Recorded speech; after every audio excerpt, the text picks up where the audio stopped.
This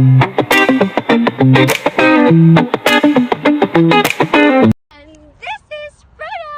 At sa araw na to, tatalakayin natin ang tatlong nandun sa dimensyong Pilipino.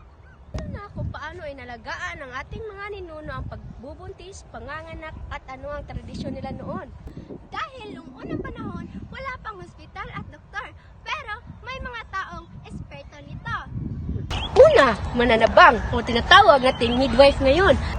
Ang mananabang, marunong din magmasahe sa tiyan, magpalawag at mag-alaga pagkatapos manganak. Pangalawa, paggamit ng herbal, langis at dahon. Pinapainom ng tsaa galing sa dahon ng bayabas, luya at iba pang herbal para gumaling ang nanay.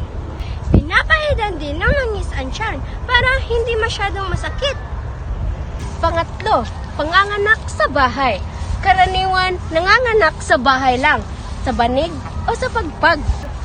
May mainit na tubig, malinis na basahan at kutsilyo o labaha na ini-sterilize sa apoy para putulin ang pusod. Dapat tulong sa pamilya at kapitbahay, hindi lang sa asawa, kasama rin ang nanay, biyanan at kapitbahay na babae ang tumutulong. Bayanihan talaga? Bakit nga baligtas sila? Dahil marami silang alam sa kalikasan at sanay sila. Malaki din ang respeto nila sa katawan ng mga nanay. Una, tinatawag natin itong pangilit o 40 araw na pahinga. Hindi natrabaho agad ang mga nanay sa loob na 4 na araw. Kailangan mapahinga at kumain ng masustansyang pagkain tulad ng tinola at nilaga. Pangalawa, pag-alalay at pagdarasal. Nagpapasalamat sa mga anito o Diyos dahil ligtas ang panganak. May nagsisindi pa ng kandila. Pangatlo, pag-iwas sa mga bawal. Bawal maligo na malamig na tubig. Bawal din kumain na malamig o maasim. At bawal din magsuot ng maikling damit para hindi mapasukan ng hangin.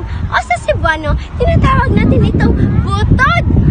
4, binyag.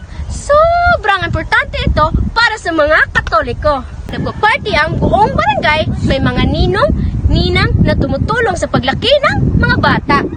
Hindi lang pamilya, komunidad ang napapalaki. Hindi lang magulang, lolo, lola, tito, kapitbahay, lahat sila nagtuturo.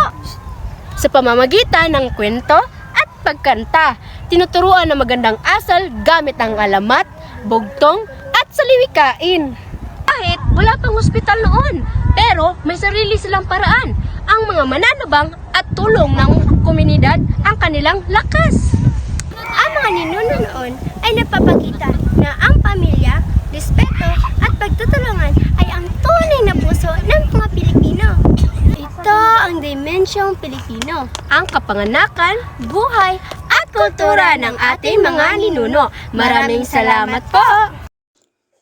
Thank you for watching!